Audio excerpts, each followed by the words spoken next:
Okay. It's going. We're going to talk about Grandma being burnt. Mm-hmm. So how did it start? The day.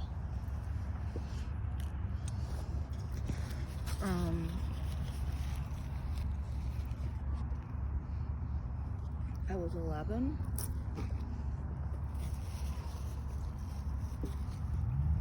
It was July 14th, 1979. We went out to my uncle's farm at Rocky Mountain House to visit. And while we were there, my cousin Troy asked if I wanted to spend the weekend. So I decided, yeah.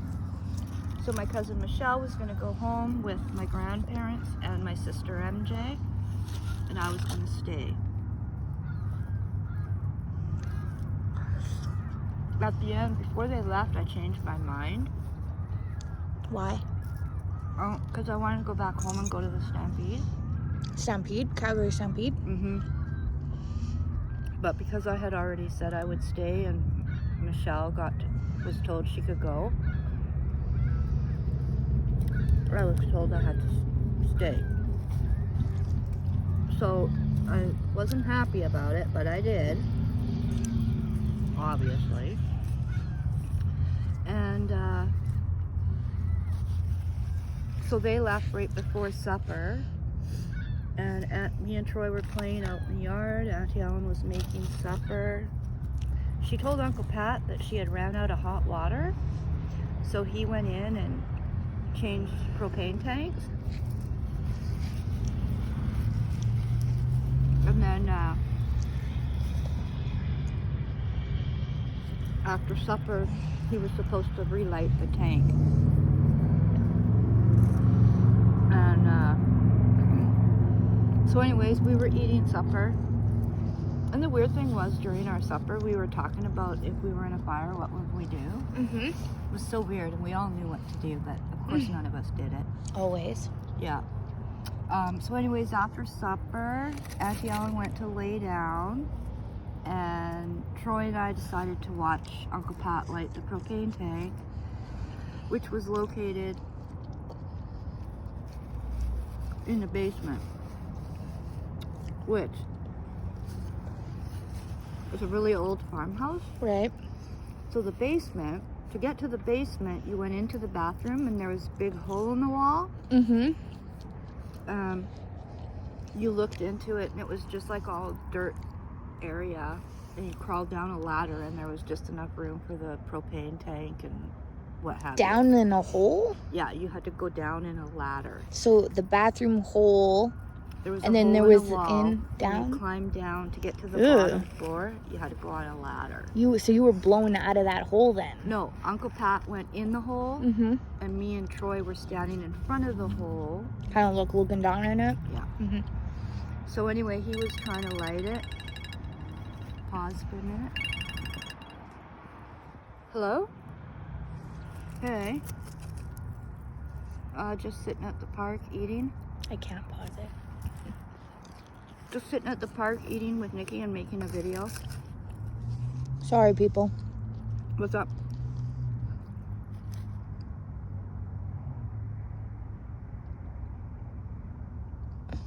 Okay. Okay, honey. Okay, love you. Bye-bye. Sorry. So where was I? Yeah, so, You're standing down at the hole. yeah, and Uncle Pat was trying to light his lighter. And it wasn't working. Finally, he told Troy to go get matches. So Troy was on his way out. To go get matches? Yeah, he was on his way out of the bathroom door to go get matches when Uncle Pat's lighter worked, and so he lit the newspaper, but apparently propane settles on the ground. Right. And the farm's water smelled like rotten eggs, Yep. so we never noticed the propane had leaked out. Mm-hmm. So anyway, when he bent down with the lit newspaper, as soon as it hit that level of propane, everything exploded like 3 times. And you were blown into the bathroom. I was blown into the bathtub. And that's how you... No, Troy was blown into the kitchen. Right? I was blown against the bathtub. I don't know, there was 3 explosions. I don't remember what all happened during each one. I remember at one point I tried to get out of the bathroom by grabbing the doorknob with my left hand, and that's why they burnt so bad. And I couldn't get it open. And then I remember banging on the bathroom wall thinking I was having a nightmare, trying to wake up. In shock. And then finally the bathroom door opened. Who opened it? Auntie Ellen. She woke up from the explosion and she opened up the bathroom door. And as soon as the bathroom door was open, I booted it. Mm-hmm. You would. Ran past her out the side door, around the front of the house. Then I came back in the house. I don't know why. I was on fire. I was trying to get away from it, I guess. Mm-hmm. And when I came back in, the second time, she caught me and wrapped me up in a blanket.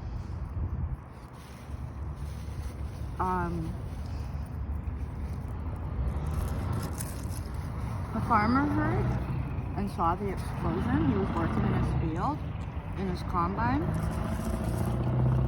So he heard it and saw it, so he drove over. And by the time he got there, we were all outside, and he drove me and Uncle Pat and Troy to the hospital.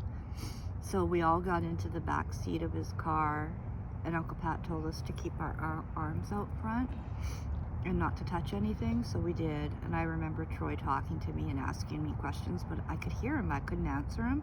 Mm-hmm. And then I heard Uncle Pat say, just never mind, she's okay, just she can't talk right now. Because you're in shock. Yeah. I could hear everything. Mm-hmm. I remember everything. Mm-hmm. So we drove to Innisfail Hospital.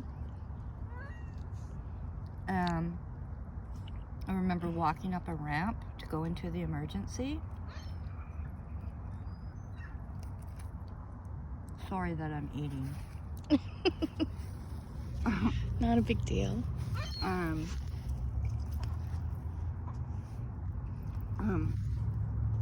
We sat in the waiting room, not for long, because as soon as they realized what the problem was, they took us in immediately. They started cutting off our clothes, and then they had to put us in an ambulance and send us to Calgary.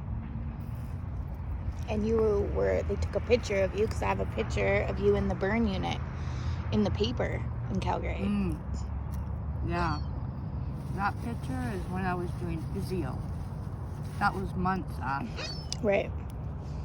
I'll have to show it at the end when I go home. Mm-hmm. Yeah, that like 11 operations later, and Can you show some of your scars?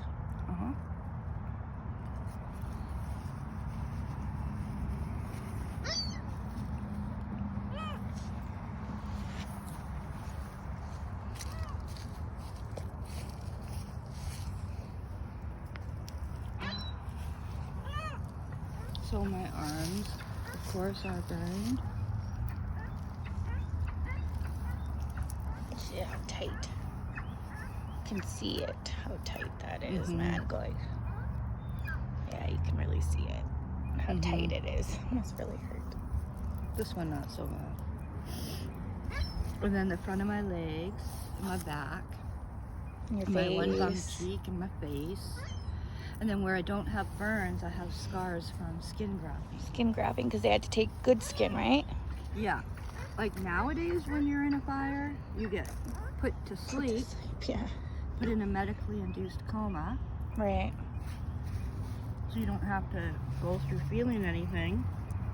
And then they also grow your fake skin. Mm-hmm. They didn't do that back then.